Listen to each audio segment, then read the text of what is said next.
Hey guys, tonight, let's step quietly into a world where some of the most necessary work in a medieval town was also the work people preferred not to think about. Before we begin, settle in wherever you are.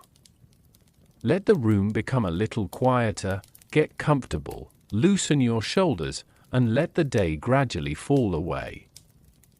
And if you enjoy these slow journeys into the past, you can quietly leave a like, subscribe, or tell me where you're listening from, then simply let the story carry on. It is still dark when you wake, there is no bell calling you to a pleasant trade, no smell of bread drifting from a nearby bakery, no cheerful voices gathering in the street. Instead, you hear the faint scrape of someone moving outside. A wooden door opens, someone coughs, then comes the soft sound of footsteps crossing the packed earth. You remain beneath a rough wool blanket for another moment, staring into the darkness. You already know why you have been awakened. You are the assistant, not the man whose name people remember, not the figure who stands at the center of the town when justice is being carried out. You are the person behind him, the one who carries things, the one who prepares the site, the one who cleans afterward, and, perhaps most importantly, the one who has agreed to learn a profession that respectable people prefer to keep at a comfortable distance. During the medieval times, punishment was not simply a matter of law written on parchment.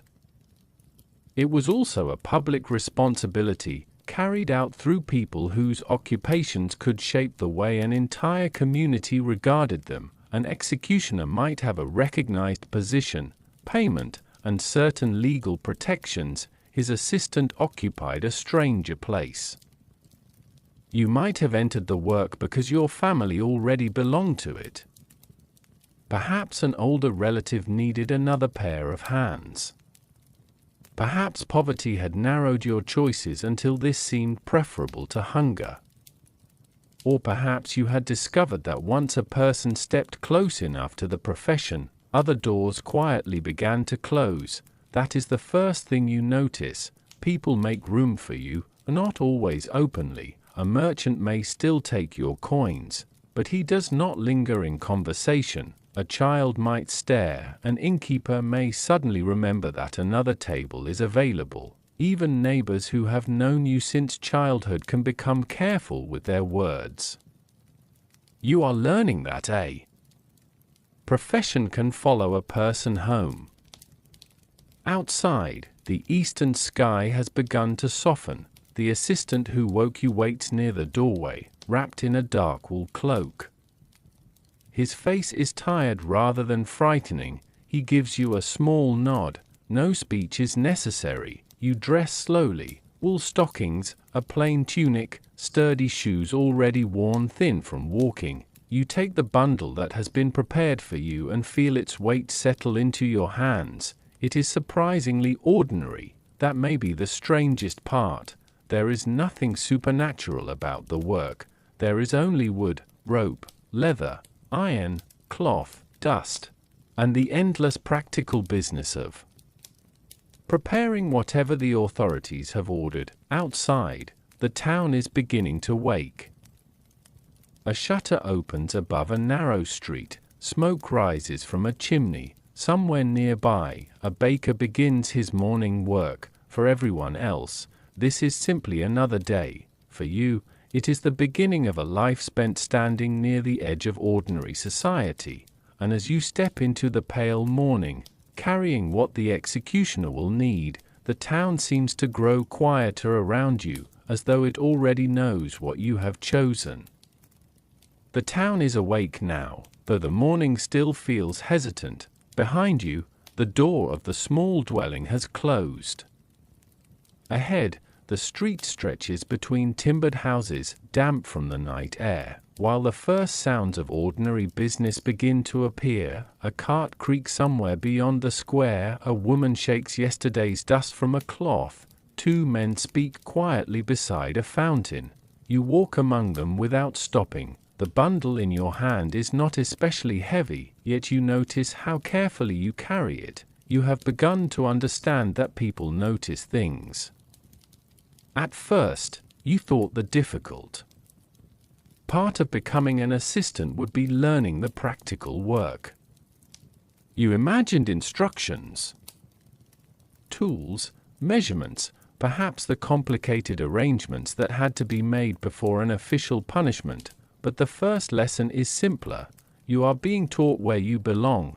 During the medieval times, justice could be experienced very differently depending on where a person stood within society. Lords, town officials, judges, guards, prisoners, craftsmen, merchants, and ordinary laborers all encountered the system from different directions. Your place is somewhere near its outer edge. You do not decide who is punished. You do not decide the sentence. You do not sit among the officials studying parchment and seals. Your task begins only after decisions have already been made. That distinction matters. At the edge of the marketplace, you follow the executioner toward a small administrative building. Its walls are plain, its doorway narrow, and its interior smells faintly of damp wood and old parchment. Inside, several men are already working. A clerk bends over a table, an official speaks in a low voice, a guard waits beside the wall. Nobody looks particularly dramatic. That surprises you. There is no grand ceremony in the room. Justice, you discover, often looks like paperwork. A document is unfolded, a seal is examined, a name is checked, a date is confirmed. The clerk asks a question, and the executioner answers. You remain behind him, listening. The language is formal, but the business is practical. Someone has been sentenced. The authorities expect the sentence to be carried out. Certain arrangements must be made. The assistant's role is mentioned almost casually. You are told where to report, what to carry, which materials must be prepared, when to arrive. Nothing about the conversation suggests that you have entered some mysterious profession. It feels almost like receiving instructions for any other municipal task, yet when you leave the building, the ordinary street seems slightly different. The executioner pauses beside a stone wall. He checks the bundle you are carrying. One item has been placed incorrectly. He removes it, adjusts the arrangement, and gives it back. You'll learn, he says, only 3 words, then he continues walking. The medieval times were full of occupations that required practical knowledge passed from one person to another. Bakers learned from bakers. Smiths learned from smiths. Carpenters watched experienced hands shape timber. The same principle applied here, but unlike many trades, yours carried a reputation that could not easily be separated from the work itself. By midday, you have already noticed another detail. People are willing to speak to the executioner when business requires it. They simply do not remain near him longer than necessary. A shopkeeper hands over a length of cloth. His eyes stay on the table. A stable worker provides a horse. He speaks only about the animal. No one insults you. No one needs to. Distance is enough. Later, as the afternoon fades, you return through the same streets. The marketplace is busier now. Children chase one another between stalls. A merchant argues over the price of grain. Someone laughs near a tavern doorway. Life continues with remarkable indifference. You carry your bundle quietly through it all, and somewhere beneath the ordinary sounds of the town, you begin to understand that medieval justice is not only about punishment. It is also about the people who prepare it, record it, enforce it, and then walk home carrying its reputation with them. Tomorrow's lesson will be closer to your hands. By late afternoon, the marketplace has begun to empty, and the noise of commerce fades into the softer sounds of evening. You return with the executioner along a narrow lane behind the main square. Here, the buildings are older. Their walls lean slightly toward one another, as though years of rain and winter wind have slowly persuaded them inward. A wooden door waits beneath a small overhanging roof. The executioner unlocks it. Inside is a plain workroom. There is little to admire: a rough table, several wooden pegs, a bench polished smooth by years of use, a few bundles resting against the wall. You set down what you have been carrying. For the first time, you are going to be taught properly. The lesson begins without ceremony. There is no oath, no special clothing, no grand explanation of the profession. Instead, the older man points toward the table. He shows you how materials are stored, how ropes are kept dry, how leather is checked for wear, and how wooden handles are examined for cracks. You listen, then you repeat the work. That is how much of a trade was learned during the medieval times. A skilled person demonstrated something. An inexperienced person watched. Then the hands were expected to remember. You discover that memory is not as reliable as you imagined. Your first attempt at arranging the equipment is untidy. The executioner quietly rearranges it. You try again. This time, you place everything where he showed you. He nods. That small movement feels strangely important.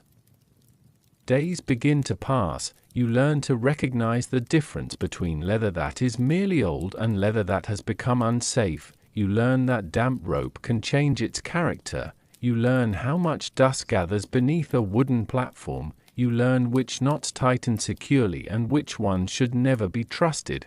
None of these lessons feels remarkable. That is precisely why they matter. The profession depends upon small details.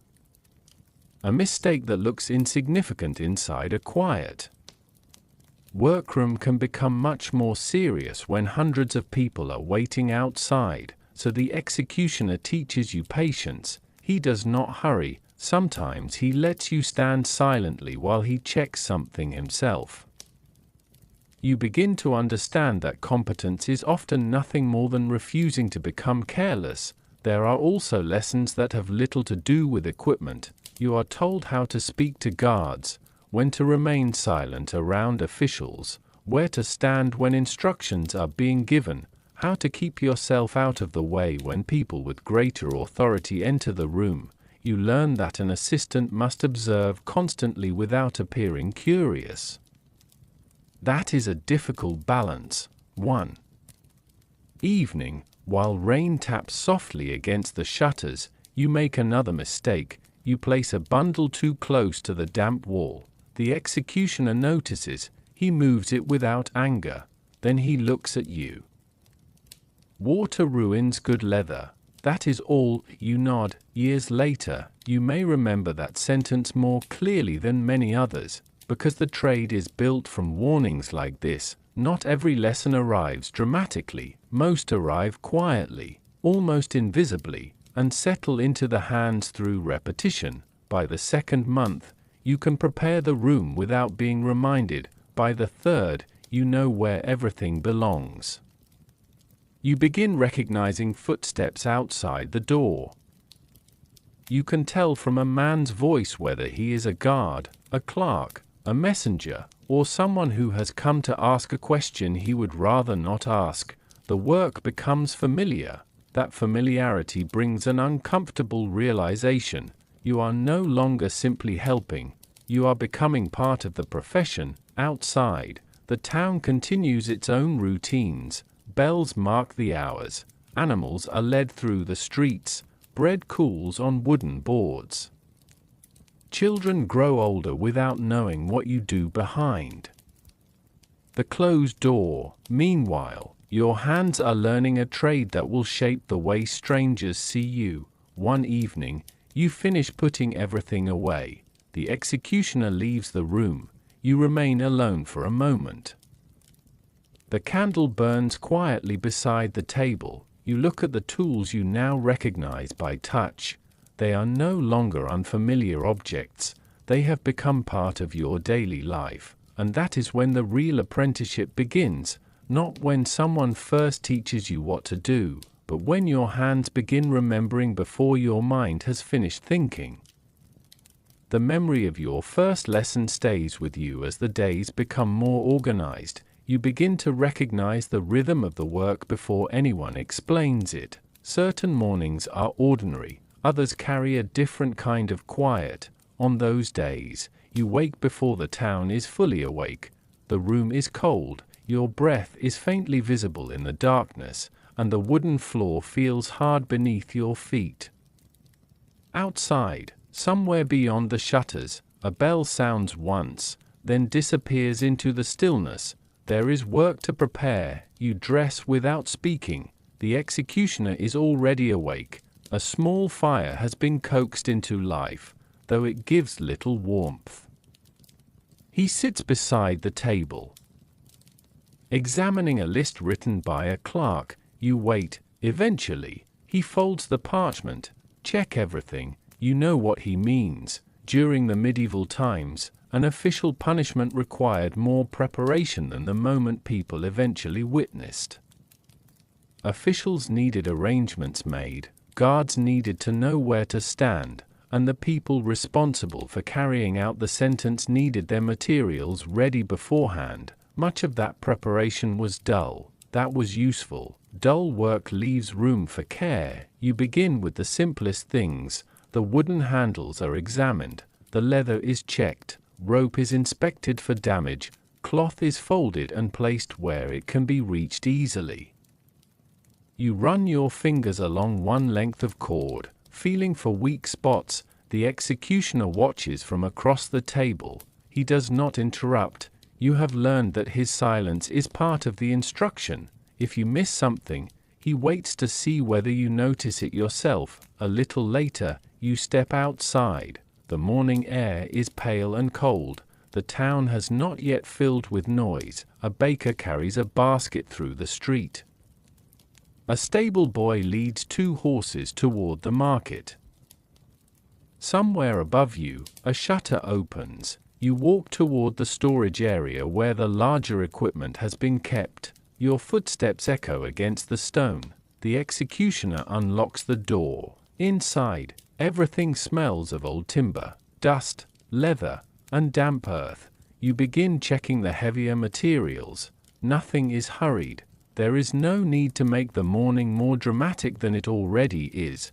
The executioner has taught you that haste creates mistakes. So you work slowly. A knot is loosened and examined. A wooden beam is inspected. A worn piece is replaced. You mark where each item belongs. By now, you know the sequence, not because you memorized a list, but because repetition has turned the work into habit. That is perhaps the quietest transformation of your apprenticeship. You no longer need to ask where something goes. Your hands simply take it there. As the sun rises higher, officials begin appearing in the nearby streets. The town is changing around you. Shops open, carts arrive, voices grow louder. You return indoors and prepare the final bundle. The executioner checks it once, then again. Satisfied, he closes the fastening. For a moment, neither of you speaks. There is an unusual stillness between you. You understand that the preparation is finished. The rest will belong to the public. That thought makes you uncomfortable, because until now, the work has been contained inside quiet rooms. Wood, leather, rope, instructions. But soon, those things will leave the building. They will be carried through streets where people know exactly what they mean. You lift the bundle. It feels heavier than it did yesterday. Perhaps nothing has changed about its weight. Only your understanding of it has. Outside, the town is fully awake now. The square is beginning to fill. You follow the executioner toward the street, passing familiar faces that suddenly seem less familiar. A woman turns away. A man pauses beside his stall.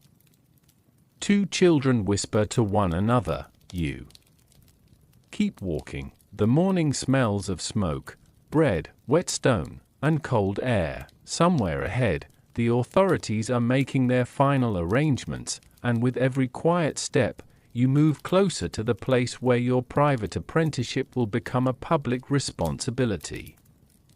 The bundle in your hands has become familiar. You have carried it through narrow streets, across courtyards, and into rooms where officials rarely explained more than necessary, but familiarity can hide complexity. To someone passing by, the equipment might appear simple: wood, leather, iron, rope, cloth, nothing remarkable. Yet after months of apprenticeship, you have learned that every object has a purpose, and every purpose has its own small set of precautions. That morning, instead of leaving with the executioner, you remain behind. The workroom is quiet. A pale strip of daylight falls across the table, revealing dust floating slowly through the air. The executioner places the bundle in front of you and opens it. One item at a time, he expects you to name each thing. You begin with the obvious, then come the details. A length of rope is not simply rope, its condition matters. Its fibers can weaken, moisture can change it.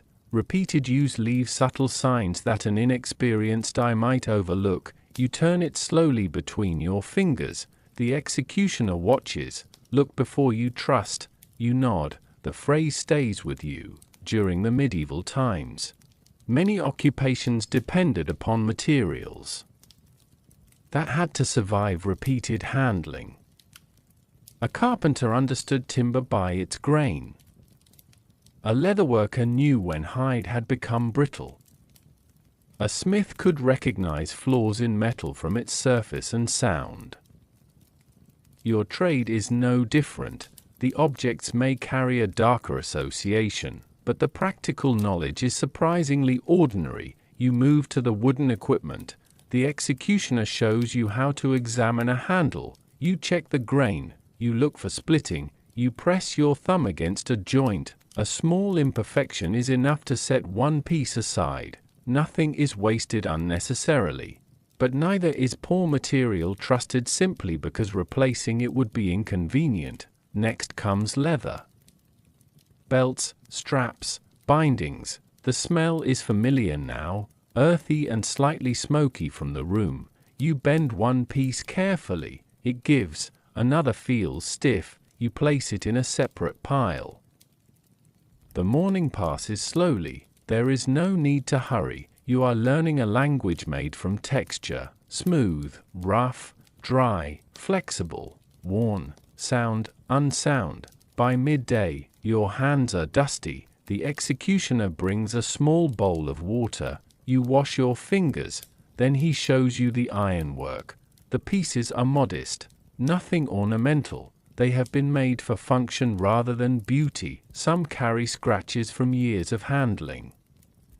A thin layer of age rests in the corners. You learn to check for rust and damage, and to keep metal dry whenever possible. Again, the lesson is simple: care prevents failure.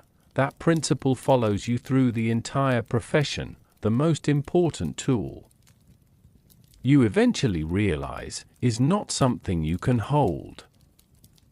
It is attention. A careless assistant can make an ordinary object dangerous. A patient one notices what others miss. As the afternoon settles over the town, you begin putting everything back. The workroom has become familiar enough that you can move without thinking. You know which shelf creaks, which drawer sticks, which wooden peg is slightly loose. The executioner notices your confidence. He says nothing. He does not need to. You close the final wooden box. For a moment, the room is completely still. Outside, merchants are calling to customers. A cart rolls over uneven stones. Someone laughs in the distance. Inside, you stand beside the table and look at the objects you once considered mysterious. They are no longer mysterious. They are tools, and tools, you are learning, have no morality of their own. It is the hands that use them, and the system that gives them their purpose, that determines what they become. You gather the bundle again. The leather strap settles against your palm. Tomorrow, it will leave the quiet workroom and enter the streets with you. The wooden chest is closed now, and the workroom has fallen behind you. You step outside with the bundle resting against your side. The town is already awake. Unlike the quiet mornings of preparation, this part of the day belongs to everyone else. Bakers are carrying baskets into the marketplace. Merchants are lifting shutters. Stable boys lead tired horses through narrow lanes, and somewhere nearby, a hammer rings softly against an anvil. You walk through all of it. At first, you keep your eyes forward. That has become a habit. There is little advantage in watching people watch you. During the medieval times, a town could be surprisingly intimate. Houses stood close together. Workshops opened directly onto streets. Neighbors knew which family lived behind which door, who sold cloth, who repaired shoes, who brewed ale, and who had recently arrived from another village. Reputations traveled quickly. Sometimes they traveled faster than facts. You pass a row of market stalls. A merchant is arranging onions into neat baskets. He recognizes the executioner. His hand slow. He gives a polite nod. The executioner returns it. You continue walking. Nothing has happened, and yet you feel the slight change. In the air, a conversation nearby becomes quieter. Two men step aside to let you pass. A woman gathers a child closer to her. None of these gestures lasts more than a second. That is what makes them difficult to challenge. There is no insult, no argument, only distance. You cross the market square. The smell of bread is stronger here, mixed with smoke from small cooking fires and the damp scent of stone. For a moment, you almost feel like any other worker carrying a bundle to another part of town.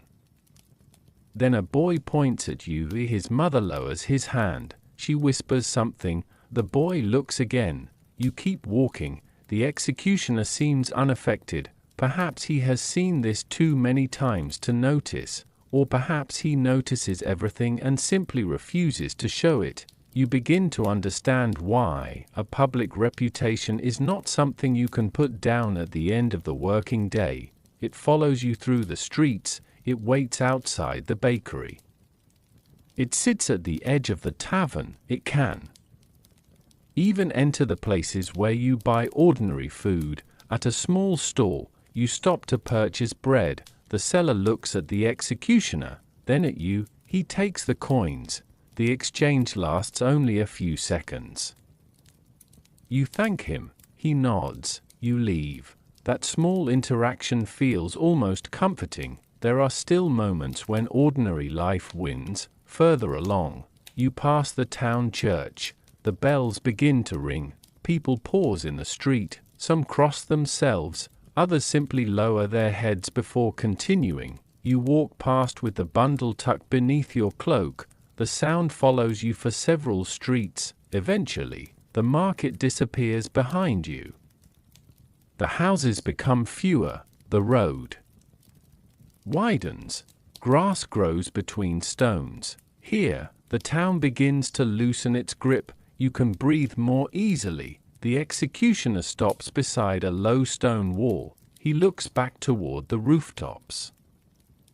From this distance, everything seems peaceful. Smoke rises in thin columns. Birds move above the church tower. The marketplace is only a patchwork of roofs and pale walls. You'll get used to it, he says.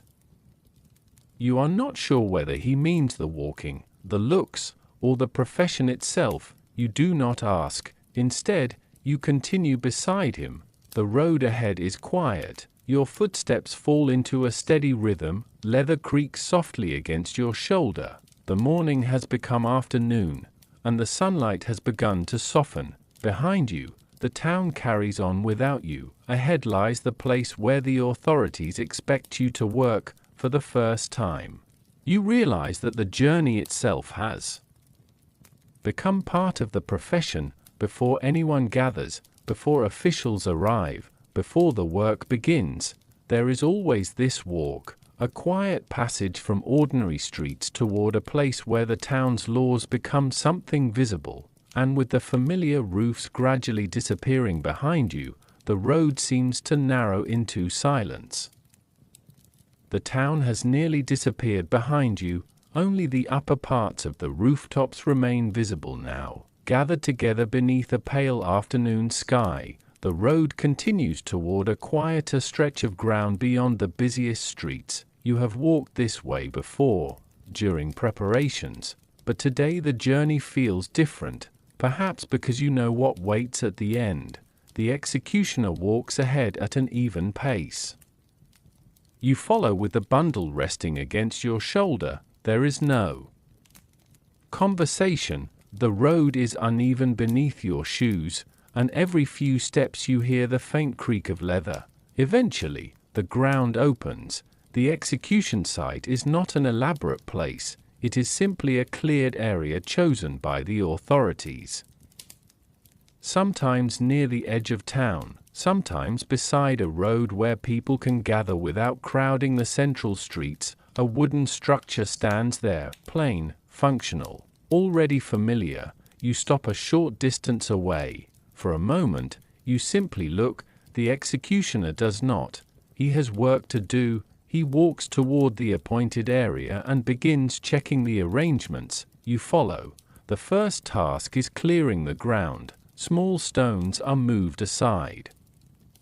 Loose pieces of wood are carried away. The surface is inspected. It seems almost absurdly ordinary, yet this is one of the things you have learned during your apprenticeship. Important work often begins with unimportant-looking details.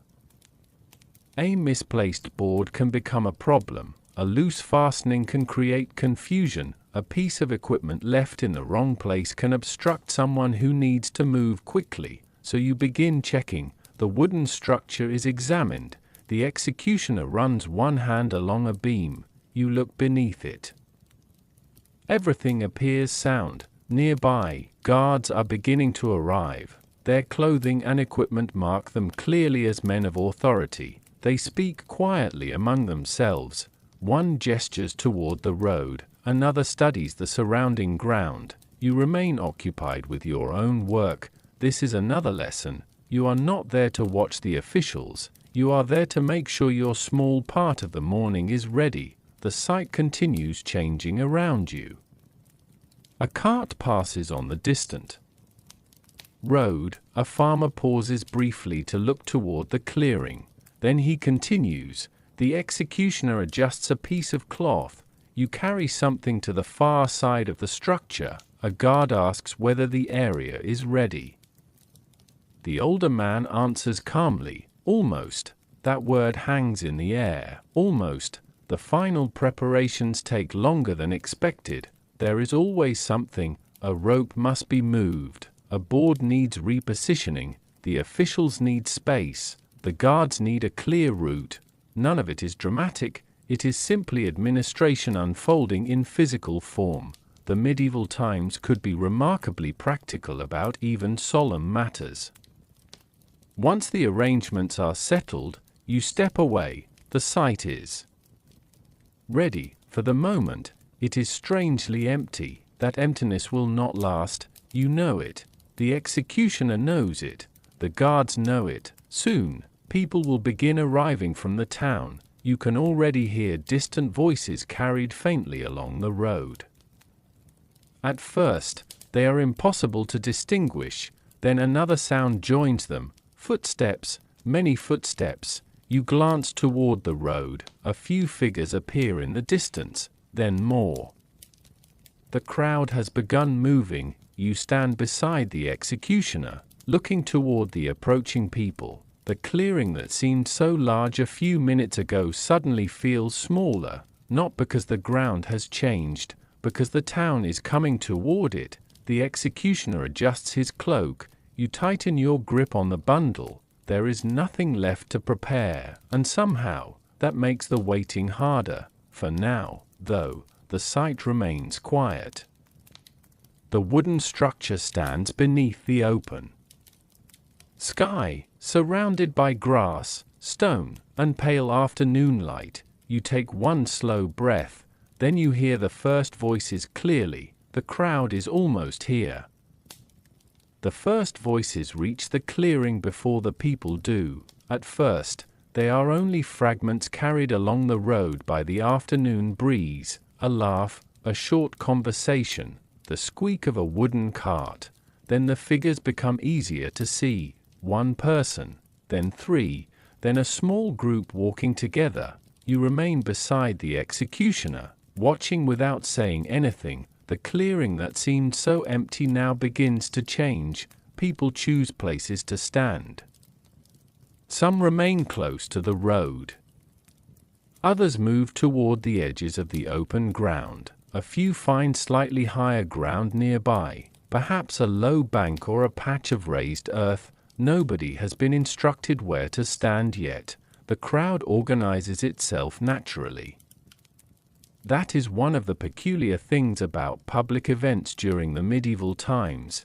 Even when people have gathered for something solemn, ordinary habits remain. Someone adjusts a cloak, someone lifts a child so the child can see, a man complains quietly about the cold, two women speak together while watching the road, a group of young men stands farther away, whispering. You notice how quickly the gathering becomes a community. Strangers arrive separately, but within minutes they have begun behaving as though they belong together. The guards watch the edges. Their responsibility is not to create excitement, it is to keep the area orderly. They speak to people who wander too close. A hand gestures gently toward the proper place to stand. The crowd shifts. You stay near the equipment. That is where you have been told to remain. You begin to understand something else about your profession. The work does not happen only on the appointed platform, it happens around it. Someone must carry materials. Someone must answer questions. Someone must make room. Someone must notice when a piece of equipment has been moved.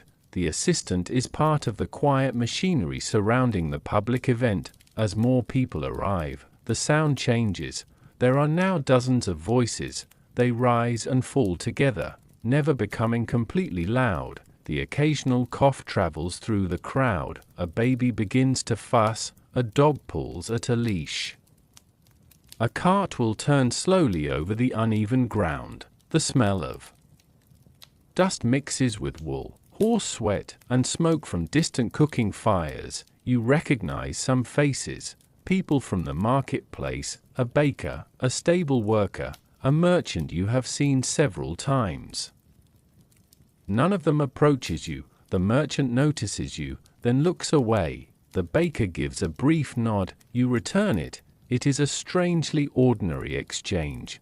Then the church bell sounds from the distant town. The crowd becomes quieter, not completely silent, just quieter. Heads turn. Some people lower their voices. The executioner remains still. You watch him. His expression has changed very little since the morning. He has learned, perhaps, to become smaller inside moments like this, not physically, something deeper. He does not invite attention. He does not seek approval. He simply waits for the officials to complete their work. A clerk arrives carrying parchment.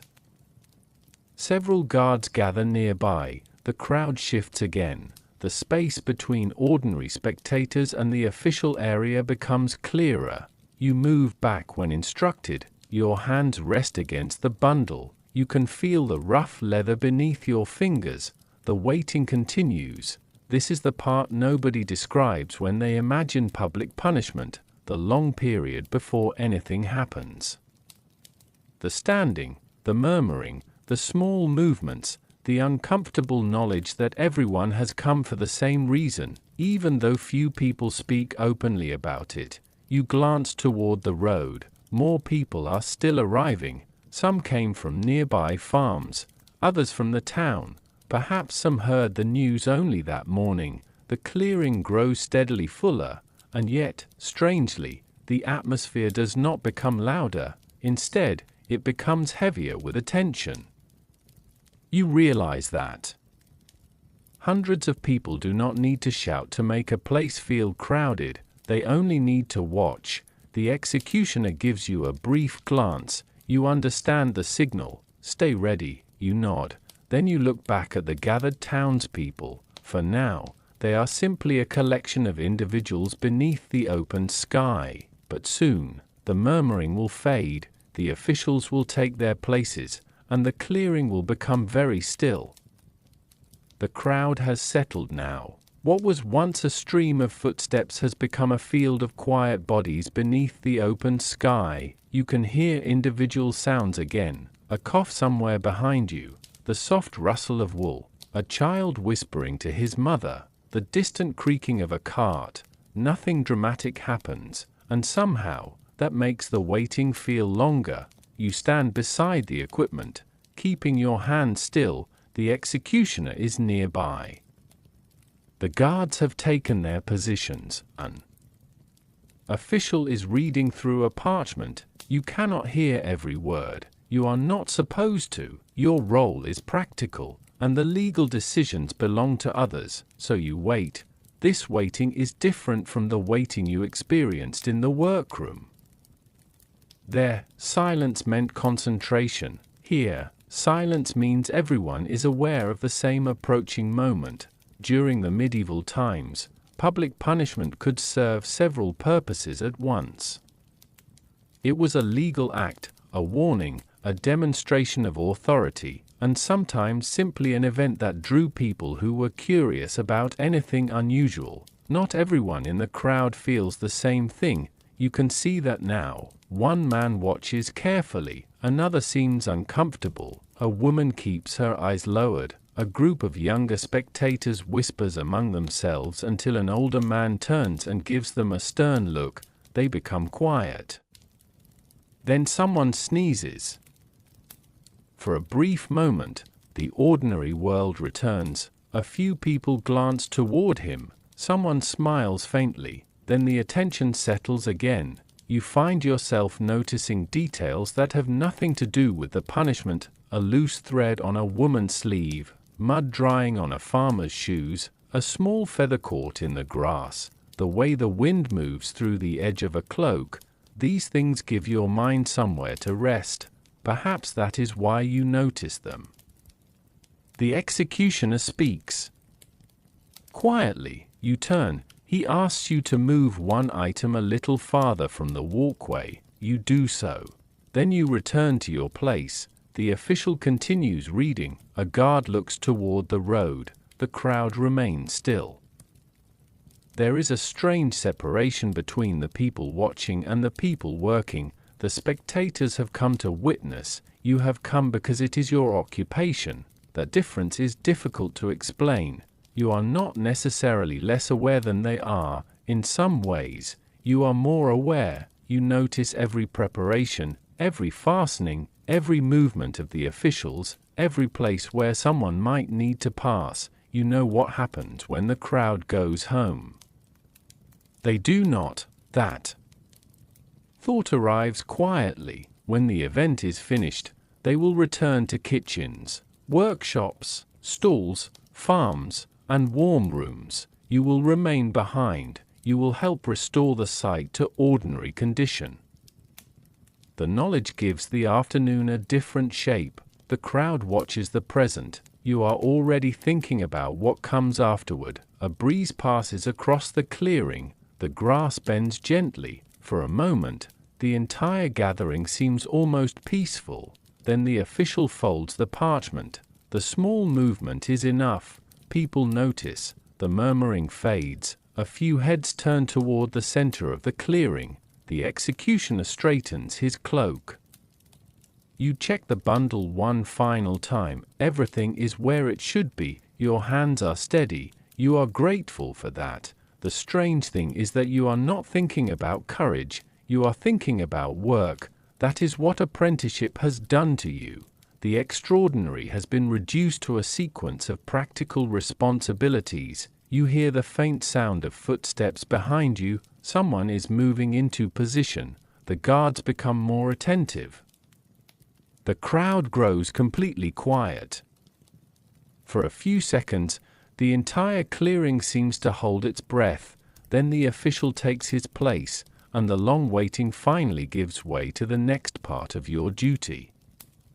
The official has taken his place, and the clearing has become almost completely still. You stand a few steps behind the executioner. For the first time, you notice how much of his work depends upon silence. He does not need to explain every movement anymore. You have been beside him long enough to understand. A glance toward the equipment, a small movement of his hand, a pause before approaching the appointed area.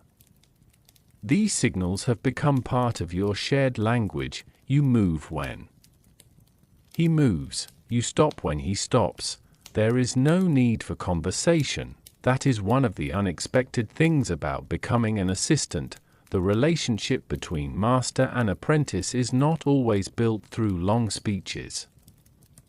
Often, it is built through repetition.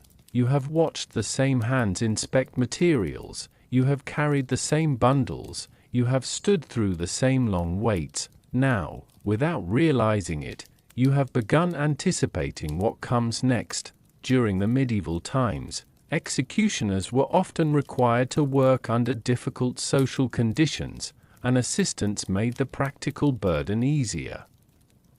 Someone had to prepare equipment, maintain order around the working area, carry materials, and remain attentive to instructions. You are learning that your job is partly about staying one step ahead. The executioner gestures toward the side. You move there. He checks something. You wait. A guard approaches and quietly asks whether the area is ready. The executioner answers. You remain behind him. Your attention moves constantly, not dramatically, just steadily. You notice the position of the guards, the location of the officials, the space between the crowd and the working area, the condition of the equipment. Everything matters.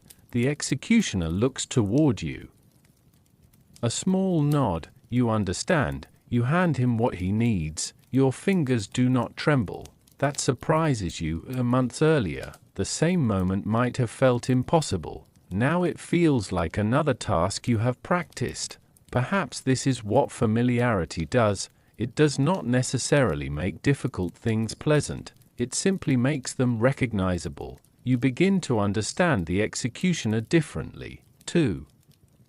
Before becoming his assistant, you imagined him as a single figure defined by his occupation. Standing beside him changes that. You notice when he is tired. You see him rub one shoulder after carrying equipment. You hear him cough in cold weather. You notice that he prefers to drink water before speaking to officials. He has habits, small preferences, ordinary human routines. The profession has not erased the person. That realization makes the afternoon more complicated. A guard gives another instruction. The executioner listens. You prepare the necessary materials. The crowd remains quiet. Everything happens in an orderly sequence. There is no need for shouting, no frantic movement. Your work is mostly invisible. And perhaps that is exactly how the executioner prefers it. The attention belongs to the office of justice, not to the men carrying out the practical tasks. You remain in the background. The official's voice carries across the clearing. You listen without becoming involved. Your eyes remain on your immediate responsibilities. When the executioner shifts position, you adjust yours. When he pauses, you wait. When he signals, you respond. By now, you understand the rhythm. It resembles other crafts more than you once imagined. A carpenter and an apprentice work beside one another without constantly speaking. A blacksmith and his helper move according to familiar timing. One person reaches for a tool before the other asks. The difference is that your workplace has an audience. Hundreds of eyes are watching. Yet you have learned not to look back. Eventually, the official's words come to an end. The moment everyone has been waiting for is now approaching. You feel the familiar weight of the bundle against your hand. The executioner stands quietly beside you. For one brief instant, you look at his face. There is no triumph there, no anger, only concentration. Then he gives the smallest signal, you move, and suddenly, the months of quiet lessons in that little workroom have become useful. Not because you have become fearless, but because you finally know what your hands are supposed to do. The work at the clearing eventually becomes part of memory. The crowd disperses, the officials leave, the road grows quiet again, and for you, the strangest part begins after everyone else has gone. You are still there, the executioner is still there, the guards have their own duties, but your work continues in the fading light. There is no audience now, no murmuring, no curious faces, only the practical remains of a long day. You begin gathering the equipment, slowly, carefully. The same objects that were carried out in the morning must now be checked and returned. Some need cleaning, some need drying, others simply need to be stored properly. During the medieval times, public punishments were occasional events rather than the entire substance of an executioner's working life. Between them came long stretches of ordinary labor, maintenance, travel, and waiting. This is where the profession becomes surprisingly quiet. Weeks can pass without a major public event. The executioner still has responsibilities, you still have work. Sometimes the authorities require assistance with smaller punishments, sometimes equipment must be repaired, sometimes there is nothing urgent at all. Those empty periods are not wasted. They are when the trade survives. One morning, you spend hours repairing a leather strap. The work is slow. You sit near the doorway with a needle, thread, and a small piece of leather. The town moves around you. A cart rolls past, a woman carries water, a child runs after a chicken. You work without looking up. The strap has no importance to anyone passing by, but you know that neglecting it would eventually create a problem, so you repair it. Another afternoon is spent checking wooden equipment. The executioner examines a beam while you clean dust from a corner. There is no ceremony, no crowd, no official watching. Just two men maintaining the tools of an unusual occupation. At times, you travel to neighboring settlements. The journey may take a day or more. You carry supplies. The executioner speaks with local officials. You wait outside buildings. You sleep in unfamiliar rooms. Sometimes you are paid in coin. Sometimes goods are included. Food, cloth, firewood, whatever has been agreed upon. Payment itself can be complicated. The executioner may have a fixed arrangement with a town, but additional duties can bring additional compensation. You learn to keep track of what has been promised. This, too, is part of the profession. Not every responsibility involves punishment. Some involve bargaining. Some involve transport. Some involve simply waiting for someone with authority to make a decision, and waiting becomes familiar. You begin to appreciate ordinary days. A morning when nobody calls for you, an afternoon when the only sound outside is a hammer from a nearby workshop, an evening when you can sit near a fire without preparing anything. Those moments are strangely precious. They remind you that your life is not entirely defined by public events. You still eat, you still sleep, you still notice the weather, you still complain silently when your shoes become soaked in rain. The executioner does the same. Sometimes, during quiet evenings, he speaks more than usual, not about work. He may mention the price of grain, a broken roof, a difficult journey, an old friend. These conversations reveal the ordinary man beneath the profession. You begin to understand that the work occupies only certain moments. The reputation, however, occupies everything. Even on peaceful days, people remember what you do. That is harder to escape. One evening, You return from a nearby village as the sun disappears behind the hills. The road is empty, the bundle is light. There is no crowd waiting, no official parchment. No gathering, only the sound of your footsteps, and for once, the quiet does not feel like anticipation, it simply feels like evening. Perhaps that is the closest thing this profession offers to ordinary peace, a road with nothing waiting at the end of it. The quiet road eventually brings you back to town. By now, you know its streets almost as well as you know the rooms where you work. You know which bakery opens before sunrise, which fountain attracts the largest crowd, which alley becomes muddy after rain. You even know which shopkeepers will speak to you without hesitation. But knowing a place is not the same as belonging to it. That distinction becomes clearer as the years pass. Your reputation has settled around you. People know what you do. Some know your name, others know only your occupation. For many, that is enough. During the medieval times, executioners and their assistants could occupy an unusual social position. Their work might be officially recognized, and they could receive payment for services, yet the association with punishment could make ordinary social relationships difficult. You discover this slowly. One evening, you enter a tavern. It is not unusual for workers to stop there after a long day. You are tired. You have coins in your pocket. You want a bowl of food and somewhere to sit. The room is warm. A fire burns in the hearth. Several men are talking near the wall. You step inside. The conversation continues for a moment. Then someone notices you.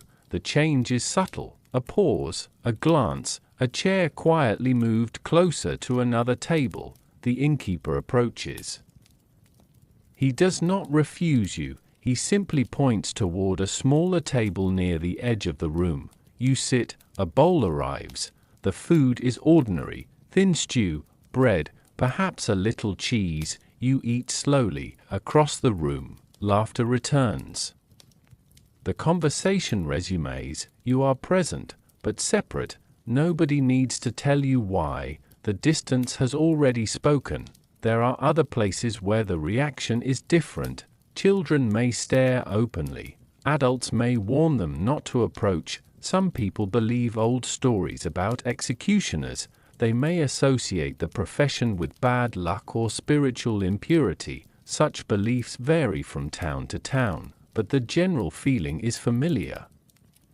People prefer punishment to remain something they can witness without becoming personally connected to the person who performs it. You become that connection. Even your clothing can become recognizable, not because it is special, it is not, but because people remember seeing you beside the executioner. You might pass through the market carrying ordinary bread, and someone whispers. You might stand beside a fountain, and a conversation nearby suddenly becomes quieter. You learn not to react. Reacting only gives the moment greater importance, so you continue walking. Over time, this becomes its own kind of skill. You learn how to be present without inviting attention.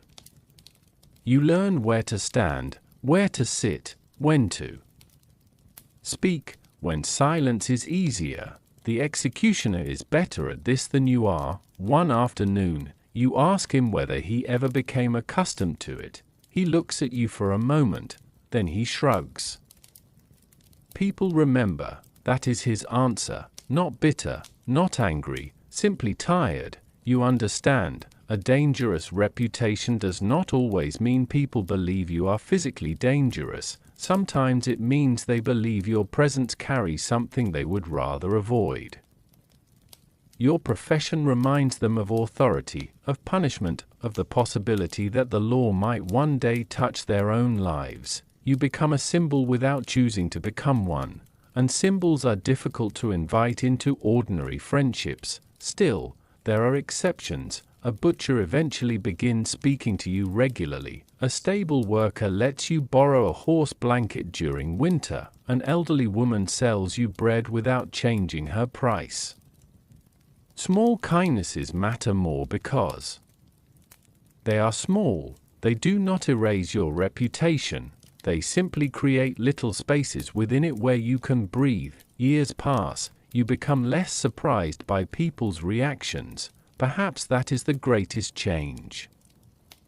You no longer expect the town to understand you. You simply hope to live quietly within it. At dusk, you walk home carrying a loaf of bread beneath your cloak. The streets are peaceful. Windows glow softly with candlelight. Families gather behind wooden doors. You continue toward your own room. No one follows. No one speaks. For a few moments, you are simply another tired worker returning home. And perhaps, in the fading light, that is enough. By the time you reach the end of the street, the tavern is already behind you. The town has settled into its evening rhythm. Doors close, voices soften, small pools of candlelight appear behind wooden shutters. You walk home slowly, carrying nothing more remarkable than a loaf of bread, yet you know that people may remember seeing you. That is the strange burden of your occupation. You do not have to speak about it. The town speaks for you. In the medieval times, social reputation could be shaped by occupation as much as by family, wealth, or personal character. A person could perform an official duty and still find that ordinary neighbors preferred to keep their distance. For you, that distance appears in small ways. You notice it at the market first. A woman who once chatted with you while buying grain now keeps the conversation brief. A craftsman who recognizes you gives a polite greeting, then returns immediately to his work. Nothing is openly hostile. There is simply a boundary. You begin noticing where people draw it. At the fountain, people leave enough space for you to fill your bucket without standing too close. At the bakery, you may be served quickly. At the tavern, you are given a seat away from the busiest tables. These arrangements are rarely announced. They happen naturally. That may make them harder to resist. One afternoon, you stop beside a stall selling wool. The merchant knows the executioner. He has supplied cloth before. You ask about a piece of coarse fabric.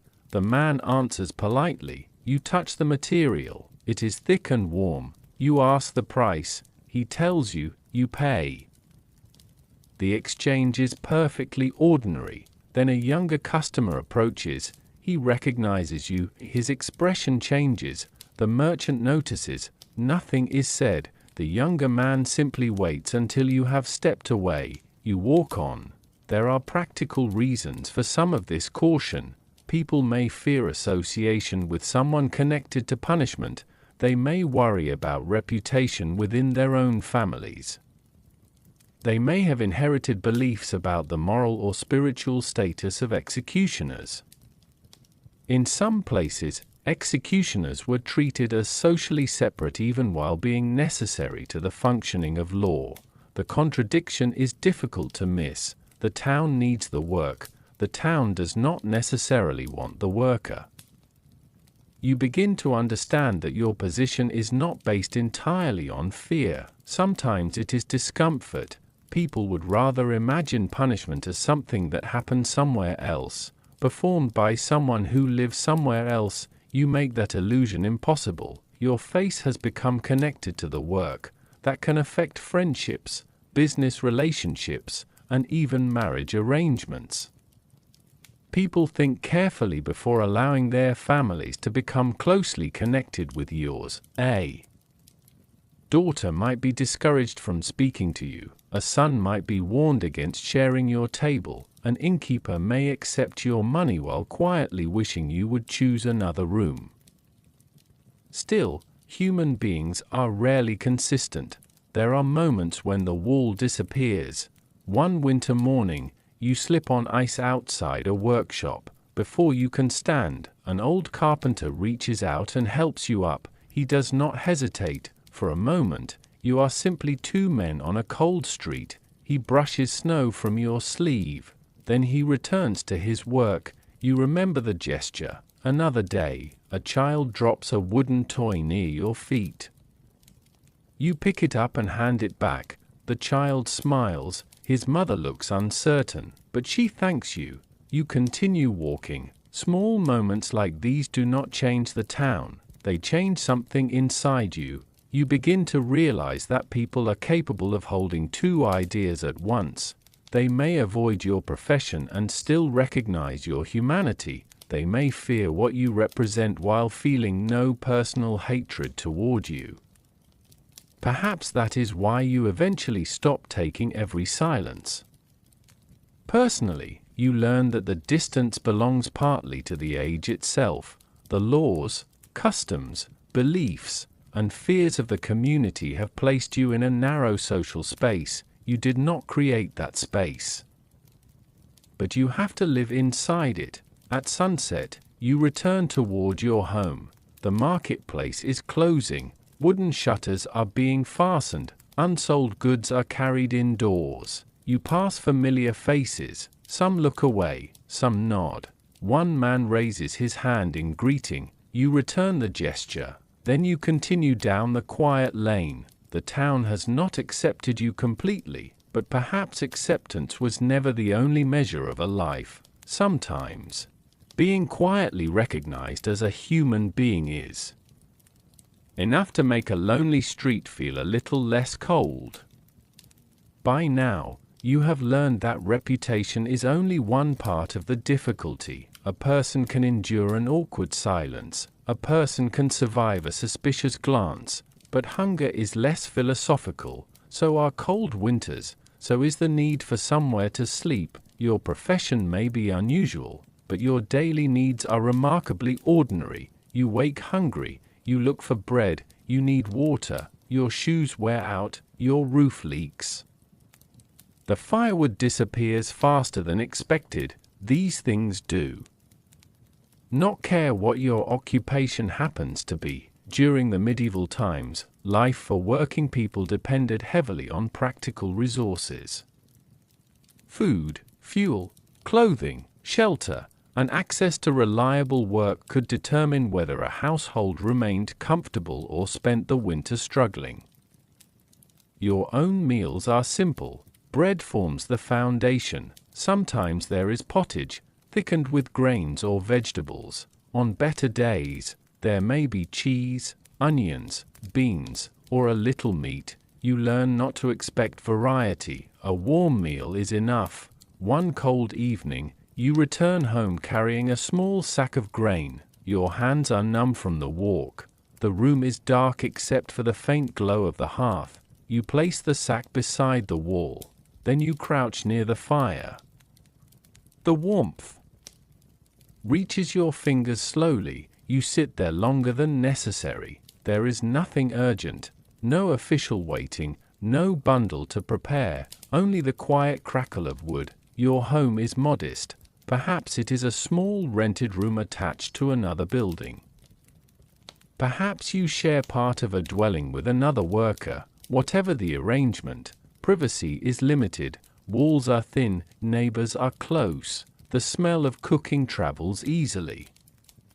So does noise. Someone upstairs drops a wooden object. A baby cries. A couple argues briefly in the neighboring room.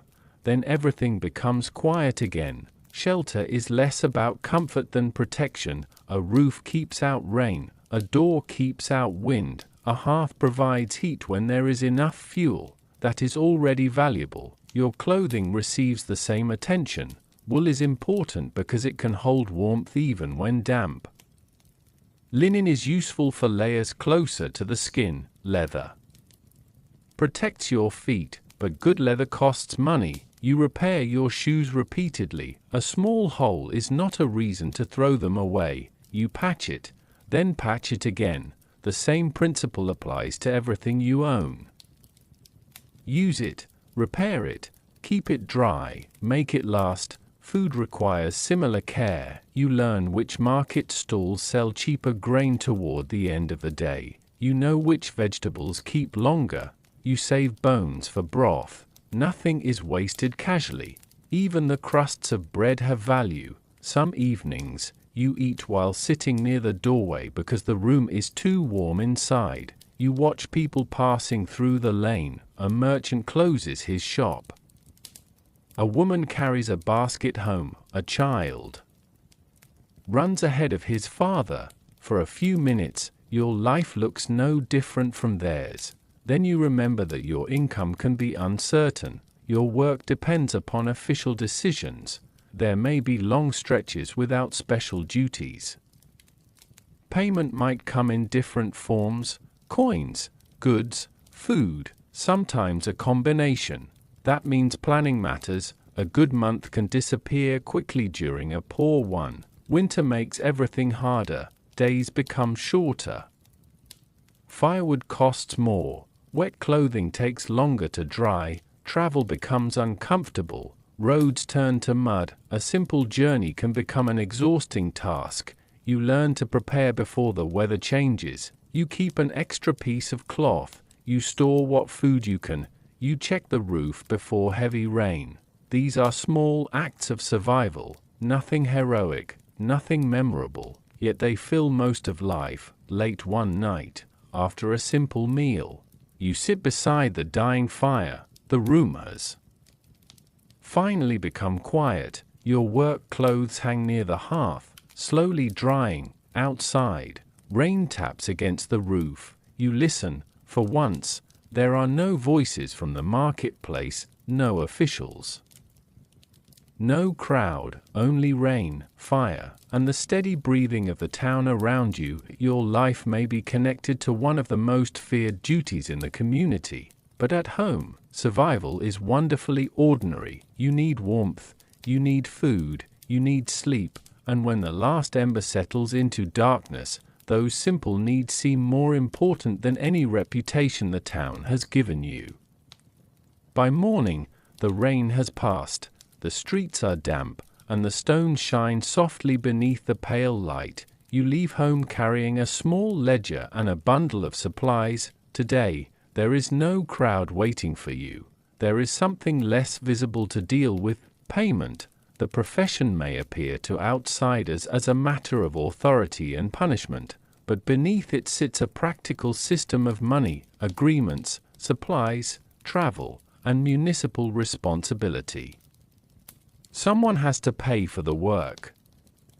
Someone has to provide materials. Someone has to record what was owed, and someone, eventually, has to ask whether the payment has actually arrived. During the medieval times, executioners could receive payment from towns or authorities for their services. The arrangements varied considerably by place, and compensation might involve money, goods, fees, or additional duties connected with maintaining the work. You learn quickly that official work does not always mean simple payment. That morning, you and the executioner visit a small municipal office near the marketplace. The room smells of parchment, dust, and damp wood. A clerk sits behind a table. Several documents are stacked beside him. The executioner greets him. You remain standing. Behind your mentor, the clerk checks a record. He runs a finger down a column of writing. Then he pauses. There is a missing payment. The executioner does not become angry. He simply asks when it will be available. The clerk explains that the town accounts are being reviewed. You listen. This is not the kind of conversation people imagine when they think about your profession, yet it is part of the reality. Work creates obligations. Obligations create records. Records create delays. The clerk promises that the matter will be settled. The executioner thanks him. You leave. Outside, the market is already busy. You pass stalls selling cloth, grain, vegetables, leather, and tools. Everything has a price. Even your work, you begin to understand that punishment exists within the same economic world as every other occupation. A carpenter is paid to shape wood, a mason is paid to build walls, a carter is paid to move goods. Your work is unusual, but it still requires time, materials, transportation, and skill. The executioner sometimes needs to purchase rope, wood must be repaired, leather must be replaced, clothing wears out. Horses require feeding, travel costs money, nothing happens. Without resources, you spend part of the afternoon visiting a craftsman who has prepared a replacement piece of wood. The carpenter shows it to you. You examine the grain. The piece is strong. The price is discussed. Coins change hands. The carpenter wraps the item in cloth. You carry it away. The transaction feels almost ordinary, and perhaps that is the most revealing part. The darker side of the profession still depends upon ordinary medieval commerce. There are suppliers, there are craftsmen, there are clerks, there are taxes, there are receipts and written records, there are arguments over prices. There are delays when someone claims that the town treasury cannot pay immediately. Even the executioner must manage these details. Over time, you become useful with numbers, not an accountant, not a scholar, just competent enough to know what was promised and what was received. You begin keeping your own small records, a payment for travel, a fee for a particular duty, the cost of replacing worn equipment, the amount spent on food during a journey. It is surprisingly satisfying. Numbers are quiet. They do not whisper about you. They do not avoid your table, they simply remain on the page. As evening approaches, you sit beside a wooden table and add up the week's expenses. The candle burns low, your finger moves slowly from one line to the next. Outside, the town settles into darkness, a cart passes, a door closes, someone calls to a neighbor, you finish the calculation. The amount is not impressive, but it is enough for bread. Enough for repairs, enough to continue. You close the ledger. The profession may carry an unusual reputation, but beneath that reputation lies something almost painfully ordinary. A household still needs to eat, a roof still needs repairing, tools still wear down, and somewhere, behind every solemn public sentence, there is always a clerk, a craftsman, a payment, and a small line written carefully in a book. The ledger is closed, the candle has burned low, and the town has gone quiet, yet your training has taught you something that no written account can fully explain. Preparation reduces mistakes, it does not remove them. On most days, the work proceeds according to familiar patterns. Equipment is checked. Instructions are given. People move where they are expected to move, but medieval work was never perfectly controlled. Wood could crack, leather could split, weather could change, a horse could refuse to move, a clerk could misunderstand an instruction, and sometimes, the simplest part of a carefully prepared task could become unexpectedly difficult. You learn this on a cold morning when rain begins before sunrise. The execution site has already been prepared. You arrive with the executioner carrying the usual equipment. The ground is wet, your shoe sinks slightly into the mud, the wooden surfaces feel damp beneath your hands. You inspect everything again.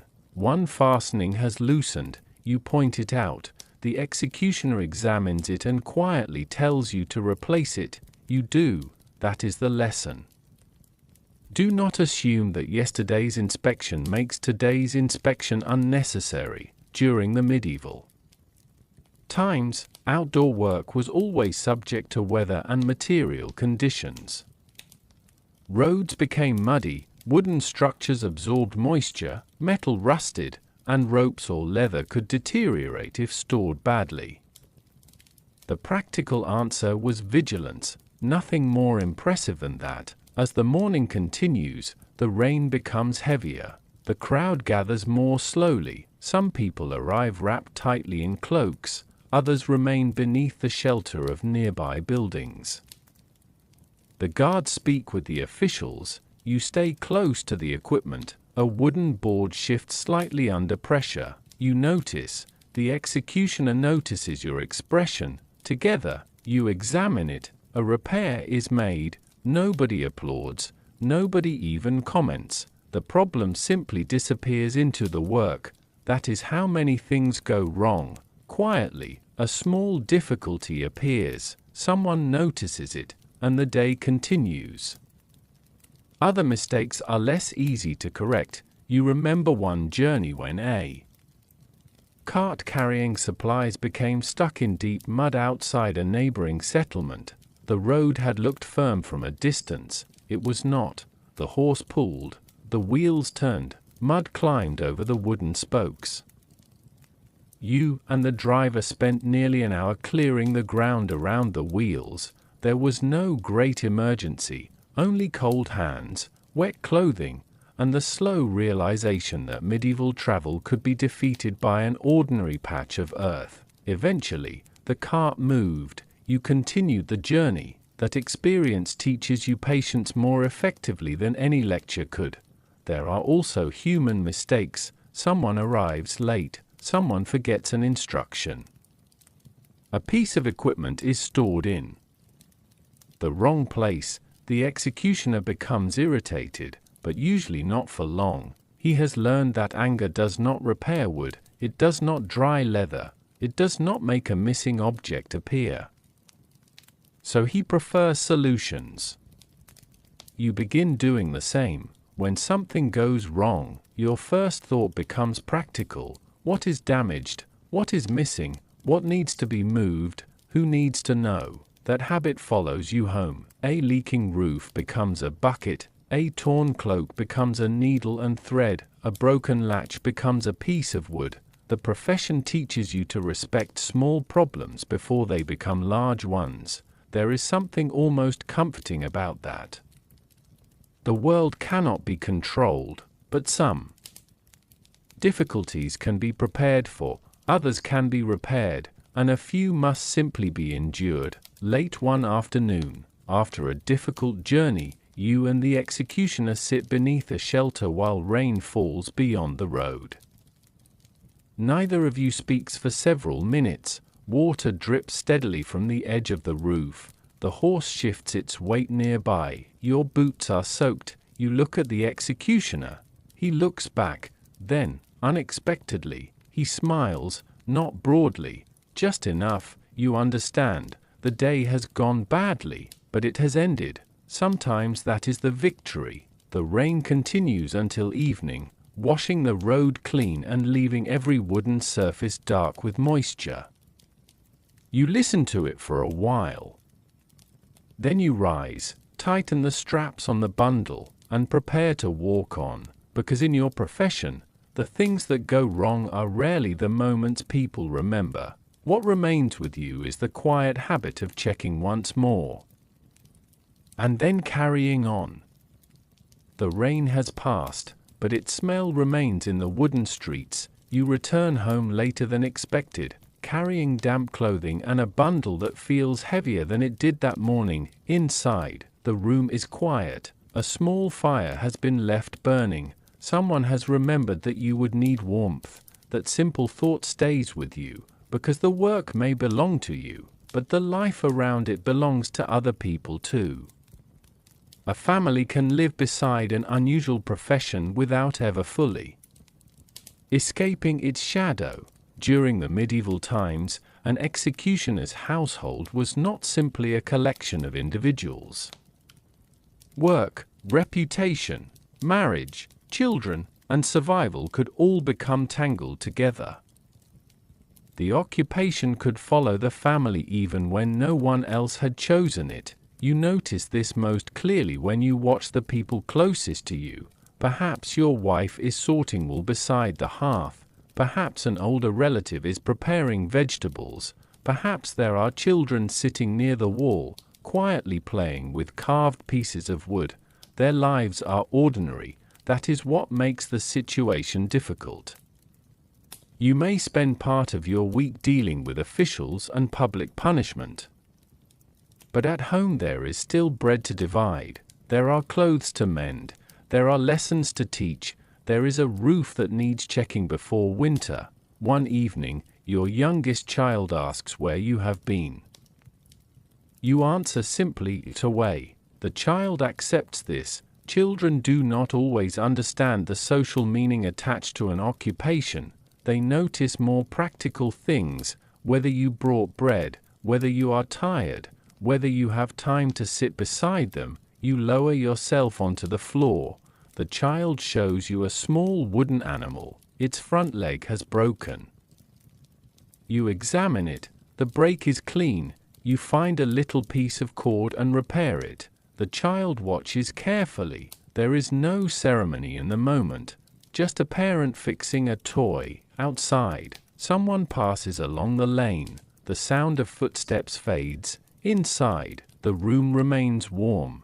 These are the moments that separate your household from the reputation outside its door. People in the town may think about your profession. Your family thinks about whether you will be home for supper. That difference matters. It becomes more complicated as children grow older. They begin to understand what people say. They notice when other children are discouraged from playing with them. They hear whispers in the market. They may ask why certain families keep their distance. You cannot always give them an easy answer. You can explain that people are afraid of the work. You can explain that the law requires someone to perform it. But children may still wonder why necessity makes their family different. Perhaps the older executioner has already faced this problem. One evening, you ask him about his own children. He becomes quiet. Then he tells you that they learned early not to repeat everything they heard. It is not a dramatic lesson, just a practical one. The family learns when to speak, when to remain silent, which friendships are safe, which doors are unlikely to open. Marriage can be especially complicated.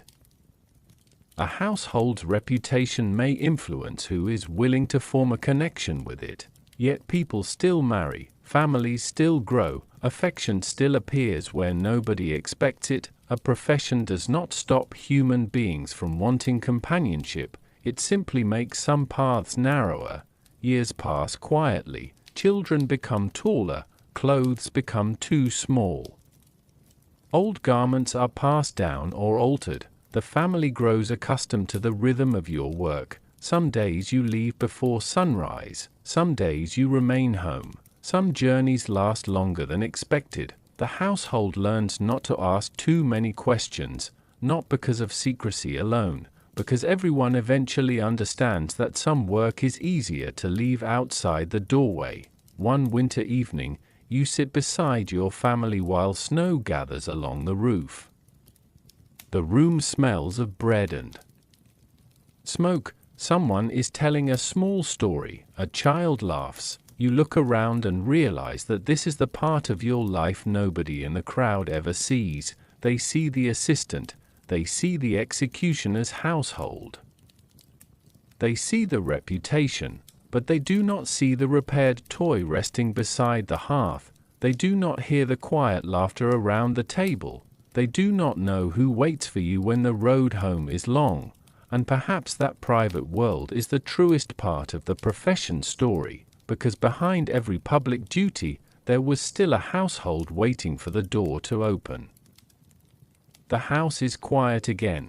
The laughter from the evening has faded, and the fire has settled into a bed of glowing embers. Outside, the town is slowly disappearing into darkness. For most people, the day's public event is already becoming a memory. For you, it is still unfinished. There is always something left behind. The equipment needs attention, clothing needs cleaning, the workroom needs putting back in order, and sometimes, the body simply needs time to remember that it is no longer standing in front of hundreds of watching eyes. You wake early the next morning. There is no crowd. no official waiting, no bell announcing anything important, only the pale light of dawn entering through a wooden shutter. You dress slowly, your muscles are tired, the previous day's standing and carrying have left a familiar heaviness in your shoulders. You step outside, the street is almost empty, a baker is already working, smoke rises from a chimney, a woman sweeps the entrance to her house. The town has moved on. You walk toward the workroom. The door opens with a familiar wooden creak. Inside, the air is still. You set down the bundle, then you begin. The first task is cleaning, nothing about it is ceremonial. You wipe dust from the wooden surfaces, you check the leather, you examine the cords and fastenings. Anything damaged is separated from what remains usable. The work takes time. That is perhaps the quietest truth about the profession. The public event may last only a short while. The preparation and aftermath occupy much more of your life. You work beside the executioner. Neither of you speaks much. There is no need. The room smells of wood, leather, smoke, and damp earth. Through the open doorway, you can hear the town waking. A cart rolls across the street. Someone calls to a neighbor. A horse stamps its hoof. Ordinary life has returned. You are glad for that. By mid-morning, the workroom is orderly again. The equipment is stored. The floor has been swept. The clothing has been set aside for washing. You sit for a moment. The executioner stands near the doorway. He looks older after a public event. Not dramatically, just tired. You understand that feeling now. There is another strange part of the aftermath. The town begins talking. People remember what they saw. Some discuss the event at market stalls. Others mention it over meals. Stories change slightly as they travel. A detail becomes larger. Another disappears. Someone claims to remember a moment differently from everyone else. You hear these conversations occasionally. You never correct them. The event belongs to the crowd now. You are simply the person who helped make it happen. That separation is useful. It allows you to return to ordinary tasks. A few days later, you are repairing a leather strap again. The same quiet work as before. Sunlight rests across the table. Dust floats through the room. For a while, you forget the crowd completely. Then a passerby looks through the doorway. The memory returns, not sharply, just enough. You realize that public punishment leaves two kinds of traces. There are the physical traces that can be cleaned away, and there are the memories that cannot. You do not spend every hour thinking about them. Life does not allow that. There is too much else to do. Food must be purchased, clothing must be repaired, bills must be settled, children must be looked after, winter must be prepared for, the next journey must be planned, and slowly, the public event becomes one day among many. That may be how people survive difficult occupations, not by forgetting, not by constantly remembering, by returning to ordinary life. One evening, you close the workroom door. The street is quiet. The last light of sunset rests against the stone walls. You walk home carrying a small bundle of bread. Nobody is watching. Nobody knows what you are thinking. A breeze moves through the narrow lane. Somewhere nearby, a child laughs. You stop for a moment, then continue. The crowd has gone home. The officials have gone home. The witnesses have gone home. And now, finally, so can you. Behind you, the workroom stands empty beneath the fading light, holding the tools of a profession that the town remembers only when it needs them. The road home is quieter than usual. Perhaps it is the season, perhaps the hour, or perhaps you have simply become more sensitive to silence. You walk beneath the fading evening light, listening to your own footsteps against the stone. The workroom is behind you. The crowd is somewhere behind that, yet the profession travels with you. It travels in your name, in the way people look at you, in the questions your family sometimes avoids asking, in the habits you have developed without noticing. You have become good at checking doors, good at examining leather, good at noticing where people are standing, good at keeping your hand steady. Those skills once felt necessary only for work. Now they belong to you. That is the quiet burden of an occupation. It does not always remain at the workplace. During the medieval times, a person could be strongly identified with a craft or official role, especially when that role carried unusual social meaning. For an executioner's assistant, the work could become part of his identity whether he wanted it to or not. You discover this one morning at the market. A man sees you approaching. He recognizes you. His expression changes for only a moment. Then he turns back toward the stall. You continue walking. The incident is small. You have experienced it many times.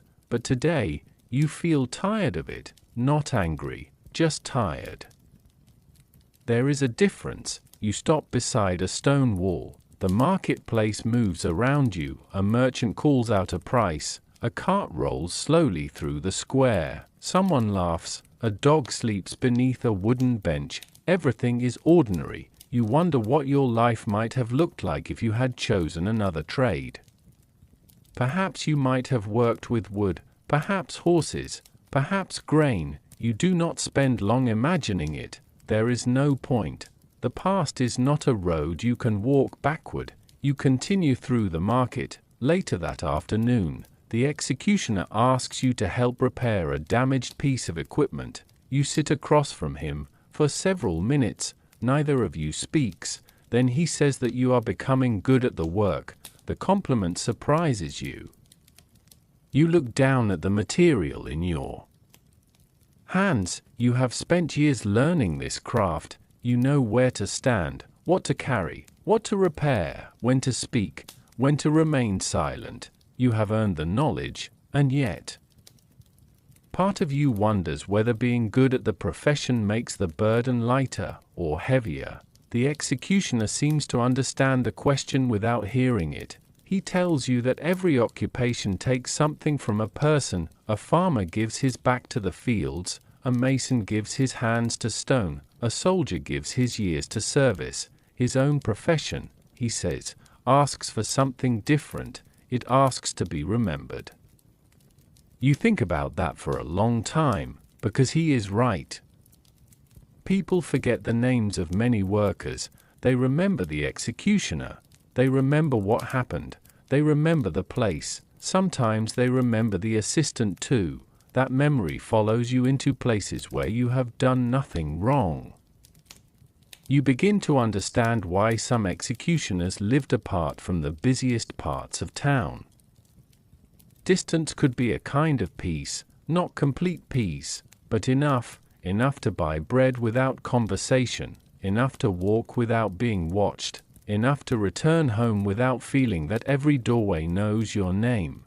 That evening, you sit beside the fire. Your family is nearby. Someone is sewing. Someone is eating. Someone tells a small story. You listen. The room feels safe. For a while, the profession seems far away. Then you notice your hands. They are older now, small.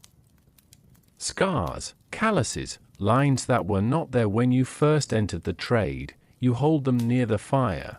These are the hands that learned the work. They are also the hands that repaired toys, carried bread, fixed shoes, lifted children, built a life. The thought stays with you. Perhaps a person is never only the work they perform. Perhaps the burden becomes heavier when everyone else insists on seeing only one part of you. Outside, the last voices of the town fade. The fire settles. Your family grows quiet. You close your eyes for a moment. Tomorrow, there will be another morning, another ordinary task, another road through the town. But tonight, sitting beside the hearth, you allow yourself to exist without a title, not assistant, not executioner, not a name people whisper, just a tired man listening to the fire, and remembering that a life can contain more than the work that made others afraid of you. The morning arrives quietly. There is no crowd today, no official summons, no line of people waiting along the road. The execution ground is empty beneath a pale sky. You stand there for a moment before beginning the walk home. The wooden structure remains where it was left. The grass around it has begun to recover. Footprints have softened in the soil. A few scraps of straw have been carried away by the wind. Soon, there will be almost nothing to suggest that hundreds of people once stood here. You understand now how quickly public memory disappears from a place. The crowd comes, the crowd watches, the crowd leaves, the ground remains, and eventually, even the ground seems to forget. You have spent years learning this place. At first, you were only an assistant. You carried equipment, you watched, you listened, you learned how to repair what was damaged and prepare what was needed. Over time, the work became familiar, perhaps too familiar. You began to recognize the faces in the crowd, the roads, the officials, the craftsmen who supplied materials, the taverns where you could find a meal, the quiet corners where nobody asked questions. A whole life formed around a profession you may never have imagined choosing when you were young. But lives change. The older executioner is no longer as strong as he once was. His movements are slower. His shoulders tire more quickly. You notice these things without discussing them. One morning, he gives you the keys to the workroom. Not ceremoniously, he simply places them in your hand. You look at them. For years, you had followed him. Now, in some small way, the responsibility has moved toward you. You do not feel proud, you feel the weight of it, and perhaps that is appropriate. The profession has never been about glory. It has been about duty, about being available when the authorities require you, about preparing what must be prepared, about carrying out instructions, about cleaning everything afterward. You walk slowly around the empty ground. The morning air is cool. Birds move through the distant trees. A cart passes far along the road. You hear the driver calling softly to the horse. Nothing else disturbs the quiet. You look toward the place where the crowd once stood. There is no one there. Now, only grass, stone, wind. You think about the people who watched. Some have probably forgotten your face. Some may remember. A few may still whisper your name. But none of that changes the morning. You are still here, older, more tired, more experienced, and perhaps ready to let some part of the profession remain behind. Leaving does not necessarily mean walking away forever. For some people, retirement may come through age. For others, illness, family responsibilities, changing authorities, or simply the desire for another life could bring a different path. You do not know exactly what the future holds. For now, you only know that the road home looks different. You take one final look at the clearing. There is something almost peaceful about it. The place that once seemed full of eyes is now empty. The wooden structure stands quietly beneath the morning light. No shouting, no ceremony, no expectation. Just old wood weathered by rain and years. You turn away. Your footsteps carry you toward the town. As you walk, the sounds of ordinary life slowly return. A baker opens his door. A cart begins its morning journey. Someone sweeps a threshold. A child calls to a friend. Smoke rises gently above the rooftops. The town does not stop for your departure. Perhaps that is the most honest ending. History rarely gives people a grand farewell. Most lives simply change direction while everyone else continues with their morning. You pass through the familiar streets, the same stones, the same walls, the same marketplace, but you feel slightly different moving through them. For years, You were the assistant, now you are simply a man walking home. The title has become less important. The memories remain. Some are difficult, some are ordinary, some are surprisingly gentle. You remember the quiet workroom, the repaired leather, the family hearth, the winter road, the old carpenter's kindness, the child and the wooden toy, the long waits, the empty mornings. All of it belongs to the same life, a life shaped by a profession that people feared, needed, avoided, and remembered. Yet behind that profession was never only punishment. There was bread, there was weather, there were friendships, there were bills, there was family, there were long evenings beside a fire. There was the simple effort of getting through one day and then another, and perhaps that is what makes the story worth remembering, not the spectacle, not the fear, but the person who stood quietly behind it all. You reach the edge of town. The morning sun has risen higher. Behind you, the execution ground is already hidden by distance. You do not turn around again. The road ahead is ordinary, and for the first time in many years, ordinary feels like freedom, so you keep walking until the sound of your footsteps becomes part of the morning, and the old execution ground disappears completely into the quiet landscape of medieval times.